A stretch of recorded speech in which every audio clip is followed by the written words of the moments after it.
Bien, lo de la percusión es el método semiológico que da menor utilidad en la exploración del corazón. Ya, mucha gente o muchos colegas dicen inclusive que es inútil hacer la percusión del área precordial, porque no aporta mucho, ¿no? Para lo único que nos sirve la percusión, o sea, para lo único que nos sirve la percusión es para delimitar de una manera más o menos, digo, más o menos precisa el área cardíaca. Y en el área cardíaca ustedes van a encontrar dos zonas, una que es la zona de matidez absoluta y la zona de matidez relativa. ¿Se acuerdan, no es cierto, cuando dijimos que en tórax, en el área precordial, van a encontrar submatidez y matidez?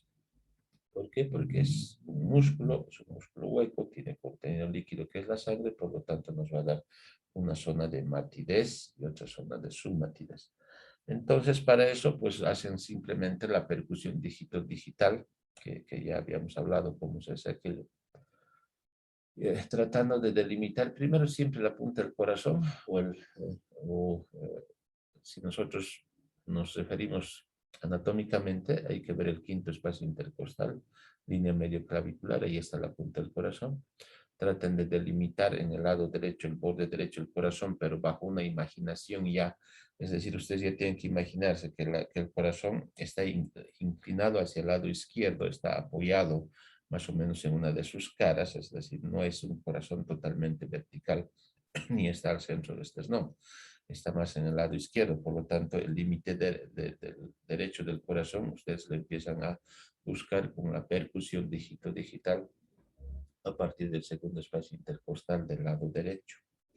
Van bajando inclusive hasta el quinto. Sabemos que en quinto no van a encontrar nada porque ahí está la matidez hepática. ¿Por qué? Porque el corazón está ahí al lado izquierdo. Entonces estamos tratando de buscar primero delimitar el borde derecho de la silueta cardíaca. Entonces vayan percutiendo. En muchos libros van a encontrar que dice desde la línea medio clavicular, segundo espacio intercostal izquierdo, derecho, perdón, hasta el quinto inclusive, donde van a pasar de percibir lo que es la claridad pulmonar hacia una especie de submatidez, porque a ese lado hay eh, muy poco de la parte anatómica del corazón que se proyecta al lado derecho. Para encontrar la silueta cardíaca izquierda o el borde cardíaco izquierdo, igualito, a partir del segundo espacio intercostal, ustedes van a percutir imaginándose que es ligeramente cóncavo al inicio y luego convexo en la parte más inferior del corazón. Es decir, ustedes ya imagínense cómo está el corazón para tratar de buscar y encontrar dos áreas. Ya una que está en contacto directo con la pared torácica, que es muy pequeñita, ahí sí van a encontrar la matidez absoluta, ¿no? Y otra que está separada o interpuesta por lengüetas o parénquima o tejido pulmonar, donde van a encontrar la zona de matidez relativa. Anatómicamente, ustedes fíjense, ya les había dicho, a partir del segundo espacio intercostal, ustedes van a percutir tratando de buscar la submatidez, ¿no? Es mejor buscar por fuera del borde derecho del esternón, más que la línea medio clavicular, porque el corazón no viene hasta acá, ¿no? Entonces yo prefiero buscar siempre un poquito por fuera del borde derecho del esternón. Primero ya sabemos dónde está la punta del corazón. Quinto espacio intercostal, línea medio clavicular. El borde izquierdo de la silueta cardíaca, lo mismo a partir del segundo espacio intercostal, primera costilla, primer espacio, segunda costilla, segundo espacio. Entonces, a partir de ahí, ustedes van a percutir hacia abajo, tratando de encontrar lo que es la submatidez cardíaca y esta área pequeñita, como ustedes ven, a partir del tercero, cuarto hasta el quinto inclusive, que es la zona de matidez absoluta. ¿Por qué? Porque acá el corazón está simplemente envuelto por el pericardio, en cambio toda esta zona todavía existe parénquima pulmonar que está cubriendo parcialmente a la silueta cardíaca o al corazón. Entonces, en toda esa zona van a encontrar su matidez y esta pequeña zonita, la matidez absoluta. Entonces, la percusión, la única utilidad que nos da es que aproximadamente nos puede mostrar el tamaño del corazón de manera indirecta, porque se supone que más abajo ya no tendríamos que encontrar nosotros matidez, ¿no es cierto?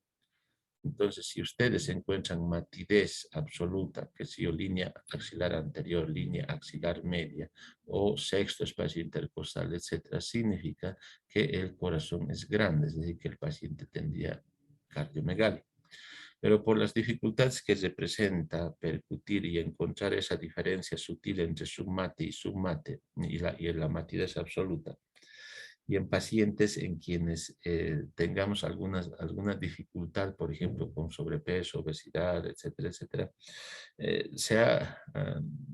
directamente se ha mencionado de que la percusión, no les estoy diciendo que es inútil totalmente, pero se dice que es más perder el tiempo tratando de percutir, pero tiene una finalidad básica, que es delimitar de manera más o menos precisa el área cardíaca. Para eso simplemente sirve la percusión, no tiene otro objetivo más. Bien, con eso terminamos percusión, así de cortito. No sé si tienen alguna pregunta, chicos, para pasar directamente a la auscultación. Adelante. Hola, chicos. Está claro, doctor. Bien, no se olviden que en semiología cardíaca la auscultación es el método semiológico más importante. Ya, es el más importante.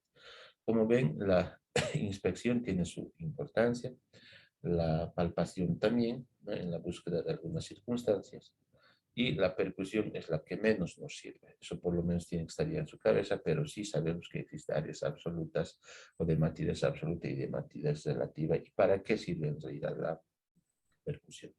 Bien, ahora sí nos vamos a la auscultación. La auscultación es el método semiológico por excelencia para estudiar tanto los ruidos normales como anormales de la actividad cardíaca.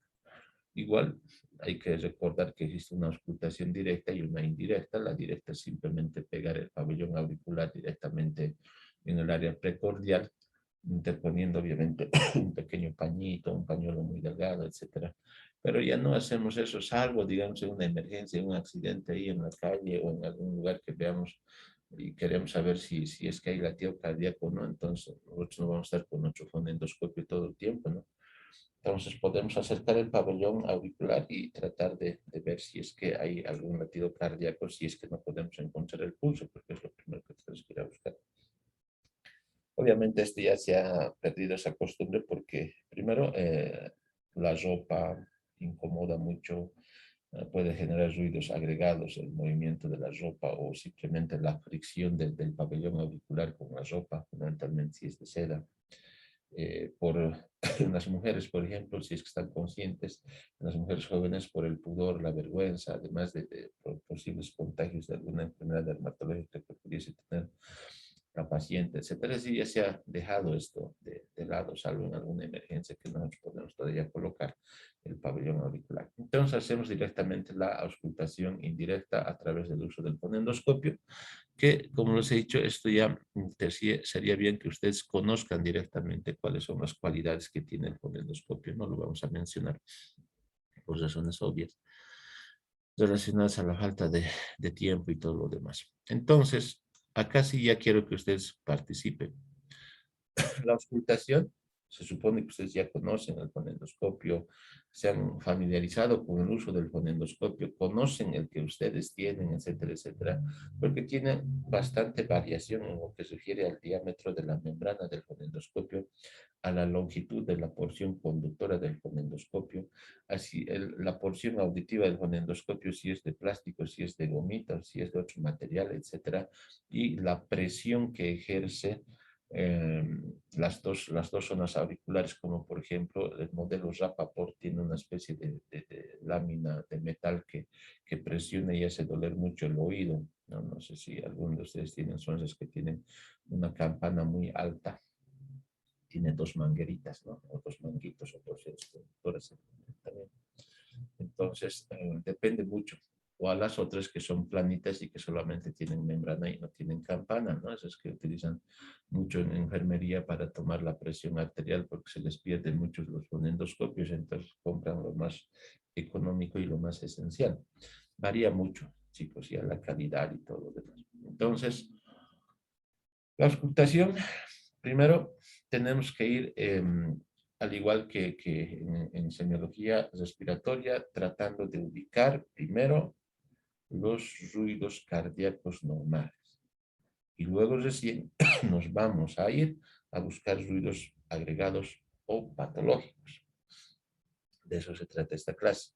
Entonces, lo primero es lo primero. ¿Dónde vamos a ir a escuchar? O sea, anatómicamente, ¿en qué zonas? Y esto es tan fácil que les van a preguntar o les van a mirar los colegas, los monitores, los jefes de servicio, que si yo ya sea en internado o en residencia, dónde están aplicando el fonendoscopio, en qué parte del tórax o del área precordial están aplicando ustedes el fonendoscopio y si corresponde o no a lo que vamos a mencionar ahora. Entonces, se debe auscultar en los 4 focos principales, que son el tricúspide, el mitral, el pulmonar y el aórtico, aunque existe uno más que inclusive muchos de nosotros utilizamos más que el aórtico, utilizamos el accesorio o de ERP, ¿ya? Pero también tienen que auscultar ustedes necesariamente la base del cuello, porque ahí se transmiten los soplos, o porque ahí se pueden generar soplos en los casos de un aneurisma de la carótida o de un aneurisma de la aorta también, ¿no? El área externoclavicular por la misma razón, el área epigástrica ya sea por soplos que se irradian a esa zona o porque se pueden generar en esa zona como un aneurisma de la aorta abdominal. Es decir, acá sí no solamente hay que auscultar el área precordial como tal, sino también las vecindades. Muy bien, esto de los focos de auscultación considero que ya lo saben muy bien. No hay donde perderse, todo el mundo conoce que tenemos los 4 focos, fundamentalmente el foco pulmonar que está en el segundo espacio intercostal izquierdo por fuera del borde izquierdo del esternón. El foco aórtico se encuentra a la misma altura, es decir, segundo espacio intercostal, pero en el lado derecho por fuera del borde derecho del esternón. El foco mitral se encuentra en la punta del corazón, es decir, quinto espacio intercostal izquierdo, línea medio clavicular. Y el foco tricuspideo en esta imagen, bueno, en algunos libros está así, pero yo les recomiendo buscar en el lado izquierdo. Está en la base del apéndice sifoides, ¿no? Pero mucho más al lado izquierdo. En esta imagen se ve en el lado derecho. Bueno, hay muchos que proyectan así, pero generalmente está en el lado izquierdo. Base del apéndice sifoides, foco tricúspide. Y el foco aórtico o de ERF se escribe así, sin H, ¿no? Que es el quinto foco de auscultación cardíaca en realidad, donde se encuentra ubicado en un punto equidistante entre el foco aórtico y el foco mitral y generalmente tiende a caer en el tercer espacio intercostal lado izquierdo. Este foco aórtico o accesorio inclusive es mucho más fácilmente asequible y mucho más audible de los ruidos que se producen en el foco aórtico, ya tanto normales como patológicos. Por eso se llama foco accesorio aórtico, ¿ya? Foco de ERP. Además, hay varios otros focos que hablan del foco mesocárdico y todos los demás, pero se complementa muy bien con todas las zonas que ustedes tienen que auscultar alrededor del área precordial, siempre buscando algún signo ante la sospecha clínica. Bien, entonces, esto es lo que en realidad nosotros vamos a tratar de buscar como foco de auscultación. Están viendo, por ejemplo, la válvula tricúspide. Aquí está en la base del apéndice sifoides, en el lado izquierdo, a diferencia de este que estaba en el lado derecho. Yo, como médico, siempre está en el lado izquierdo, para mí, ¿no? Pero también hay un par de libros que dicen en el lado derecho, pero siempre que les digan es en el lado izquierdo, por favor, cuidado que estén mencionando que yo les comenté que es en el lado derecho. No, hay libros que dicen que está en el lado derecho, pero considero que lo más correcto es que está en la base del apéndice sifoides en el lado izquierdo del foco tricúspide. Entonces, como ven, acá tenemos otro esquema. Acá está la segunda costilla, segundo espacio intercostal, válvula aórtica, a la misma altura la válvula pulmonar, tercera, cuarta, quinta costilla, acá está la quinta costilla, sexta costilla, quinto espacio intercostal, línea medio clavicular, el foco mitral y el foco accesorio o DERF, que en este caso no está registrado.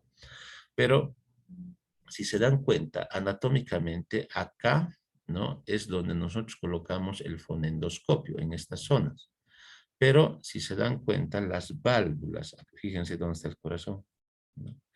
Y donde está proyectado, por ejemplo, esto de la válvula aórtica, no es nada más que la vena cava. Fíjense, acá está la vena cava, ¿no? Entonces, en esa zona estamos escuchando. ¿Por qué? Porque topográficamente, fíjense, acá está la válvula aórtica, justo en la parte media del esternón. Por eso es que en esa zona se escucha con mayor claridad el foco accesorio o accesorio aórtico. Y si nosotros nos fijamos, la válvula pulmonar, fíjense, auscultamos en el segundo espacio intercostal, pero la válvula pulmonar está un poco más abajo.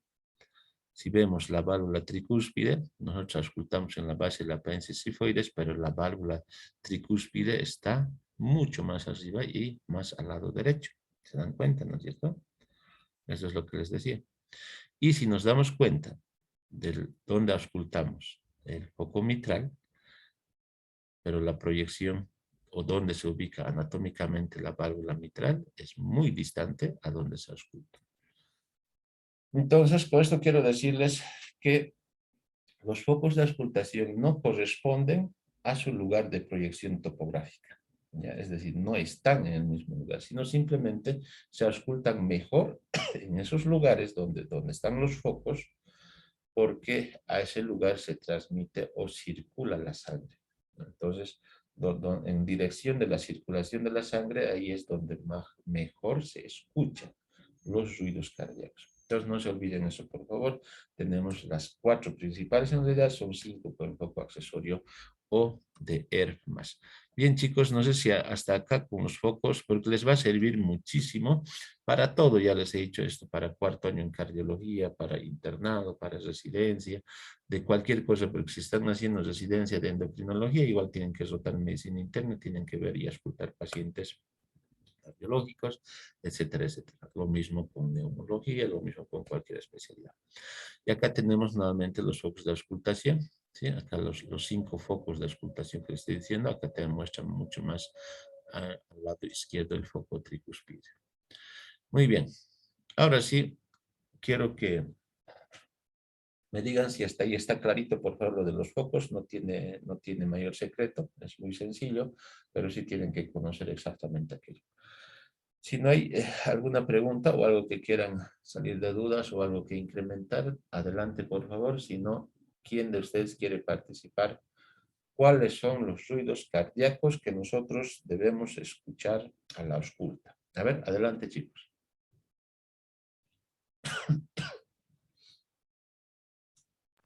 Doctor, son 2 ruidos y 2 silencios, pero a veces en los niños se puede escuchar 3. Ya, está bien. Primer ruido y segundo ruido, pequeño silencio y gran silencio. Así es como nosotros conocemos, ¿no es cierto? Bien, ¿qué características tiene el primer ruido? Porque lo primero es saber identificar, chicos, cuando el corazón o los ruidos cardíacos son rítmicos, regulares y tienen una frecuencia adecuada.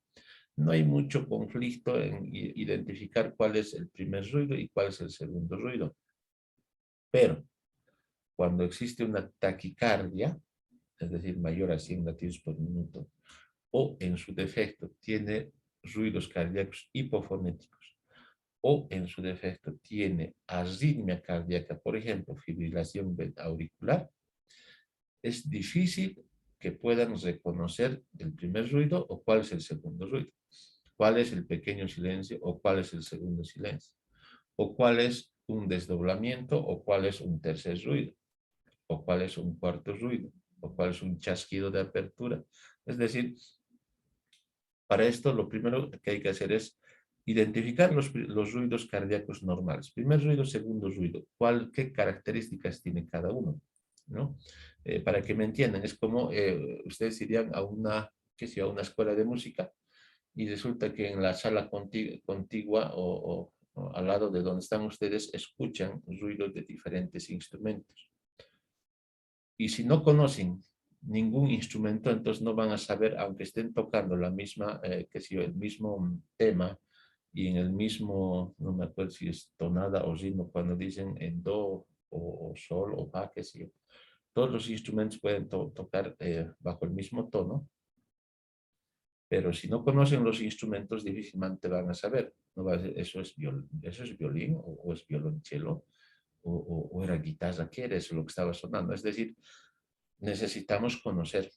Necesitamos conocer las características del violín, del cello, del violín, de la guitarra, etcétera, saber su tono, timbre, su duración, etcétera, de cada ritmo, para poder identificar y decir, ah, no, eso que está sonando ahorita para mí es tambor, no, para mí es un bombo, no, para mí es, qué sé yo, lo que sea, ¿no? Entonces, cualquier otro. Lo mismo es en esto. Tienen ustedes que conocer muy bien las características de los ruidos cardíacos. Ya casi, ¿quién quiere participar? A ver, ¿quién más? Adelante. ¿Qué características tiene? ¿Cuánto dura? ¿Qué es lo que genera el primer ruido, el segundo ruido, etcétera? Que vamos a hablar del ciclo cardíaco de Soros. A ver, ¿quién quiere participar, chicos? Doctor, Adelante. el primer ruido es el que se genera por el cierre de las válvulas auriculoventriculares y Sí, es el más largo, dura 0.14 centésimas de segundo. ya. ¿Qué más? ¿Qué otra característica más tiene? Porque hay que escuchar el tono, timbre, etcétera, etcétera.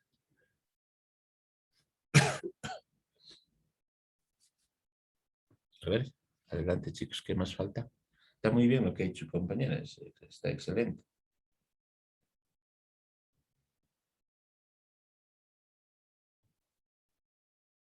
Hola, hola, adelante.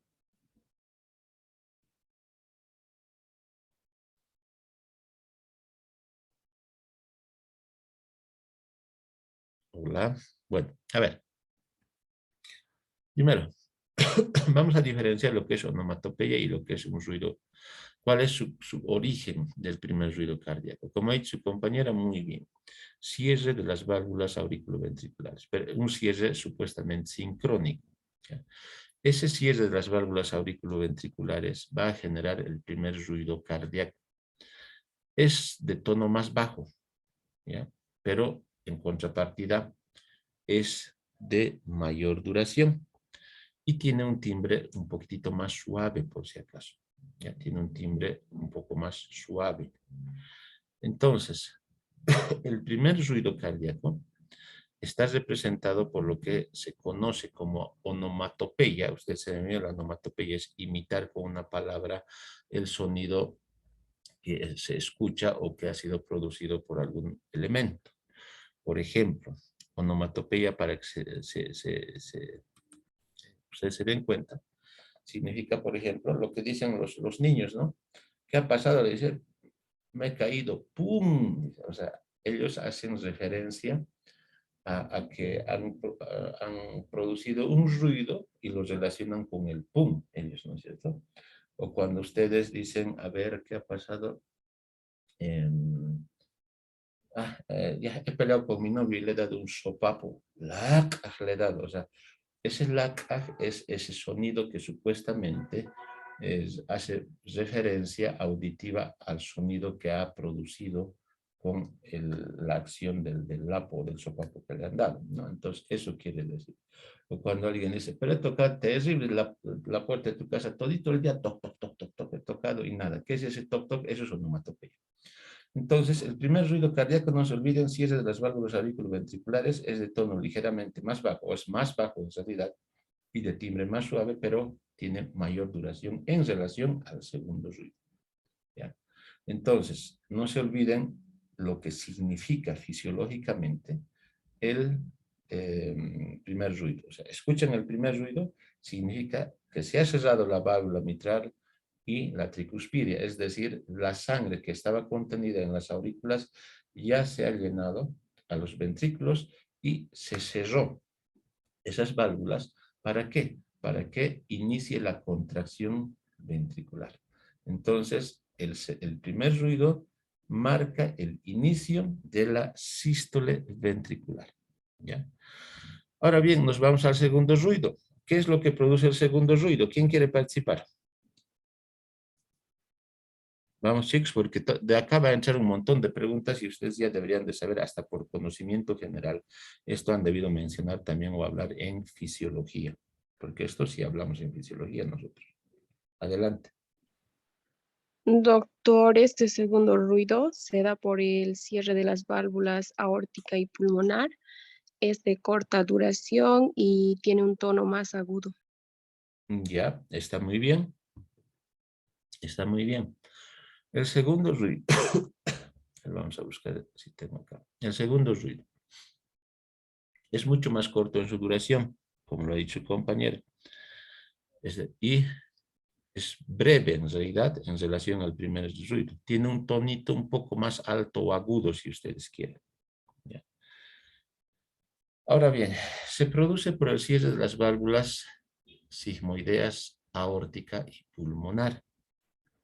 Entonces, ¿qué significado clínico tiene este cierre de estas dos válvulas?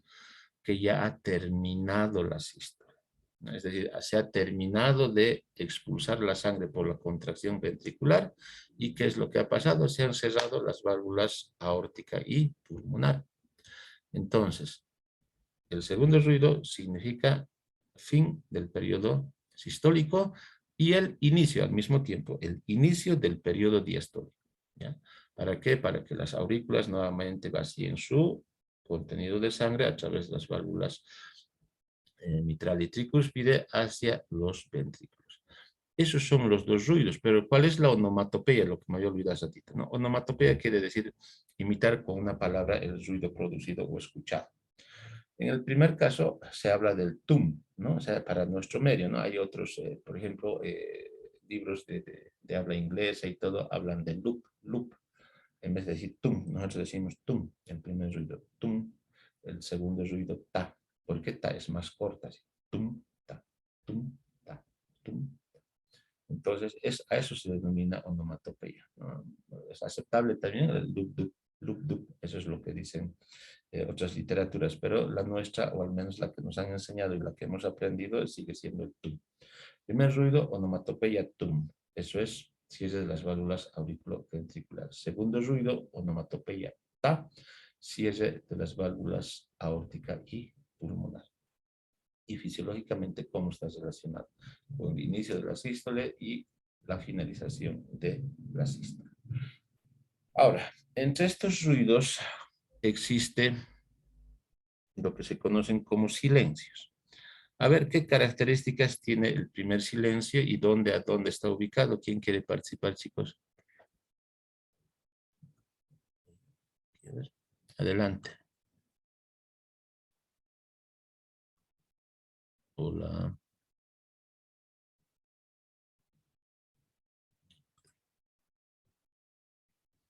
Hola, chicos, adelante. ¿Quién quiere participar? ¿Nadie?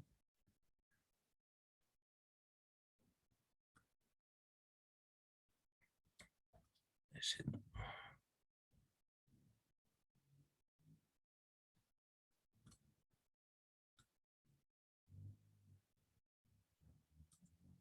Hola, chicos. ¿Nadie? Ya, a ver, voy a tratar de dibujar aquí. No sé si están viendo lo que estoy dibujando. Bien. El ciclo cardíaco de Suros simplemente está compuesto por el primer ruido, pequeño silencio, el segundo ruido y el gran silencio. Acá tenemos el R1. Nosotros siempre ponemos como R1. Ya quiere decir primer ruido.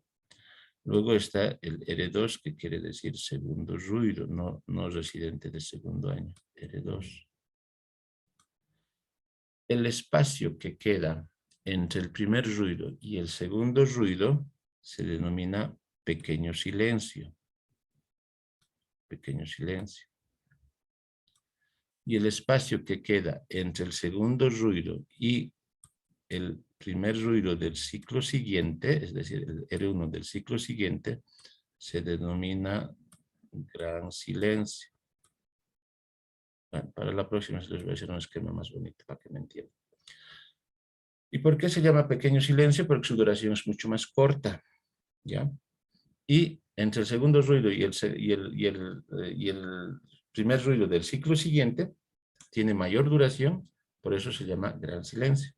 Ahora, lo que interesa acá para ubicarse en los ruidos, o en, tanto normales como en los patológicos fundamentalmente, cuando han debido ver o revisar historias clínicas, cuando dicen, se escucha, qué sé yo, un soplo sistólico, ¿no? Intensidad 3 en 6, digamos. Entonces tenemos que ubicarnos en qué parte han escuchado el soplo de este ciclo cardíaco. ¿Ya? Entonces, repasamos. Primer ruido, cierre de las válvulas auriculoventriculares, tum, inicio de la sístole. Segundo ruido, cierre de las válvulas sigmoideas aórtico y pulmonar, ta, finalización de la sístole. Entonces, ¿quién de ustedes me puede decir este pequeño silencio qué connotación tiene? Es decir, ¿es sistólico o es diastólico? A ver quién me quiere decir. Hola, chicos. El pequeño Doctor, Sistólico, doctor. sistólico. Perfecto, es sistólico. Ahí estamos diciendo, R1, empieza el tum, quiere decir que se han cerrado las válvulas. ¿Para qué? Para que el ventrículo se ponga en tensión y empiece a sacar sangre. La salida de sangre, chicos, es absolutamente silencioso. No produce ningún ruido. Y en esa etapa de eyección de los ventrículos se presenta el pequeño silencio. ¿Por qué? Porque les digo que no genera ningún tipo de ruido la salida de sangre. Entonces, el pequeño silencio tiene connotación netamente sistólico. Segundo ruido. O sea, ¿qué es lo que ha pasado? Tum, silencio y luego ta. El ta, cierre de las válvulas sigmoideas. ¿Qué quiere decir? Que ha terminado el periodo sistólico y va a iniciar el periodo diastólico. Entonces, el gran silencio tiene connotación netamente diastólica. Entonces, primer ruido, pequeño silencio, segundo ruido, gran silencio, y así se va repitiendo con el ciclo cardíaco de Cruz en cada contracción. Bien, eso es tan sencillito de ubicarse, como les he dicho, en los casos de que el paciente tenga ruidos cardíacos normofonéticos, con una frecuencia cardíaca adecuada, con ritmo normal, etcétera, etcétera. Cuando existe alguna alteración, ahí sí es el gran problema, y eso es lo que nosotros deberíamos de estar auscultando en todo paciente, porque en Santa Bárbara hay cualquier cantidad de pacientes cardíacos o cardiológicos, y deberíamos estar auscultando. Es interesante, muy didáctico ir a los hospitales a auscultar. Entonces, no se olviden, este es el llamado ciclo cardíaco de Suros, pero también puede haber otros dos ruidos más. ¿Cuáles son esos ruidos? A ver, chicos, adelante. Esto es lo normal, por si acaso, ¿no ve?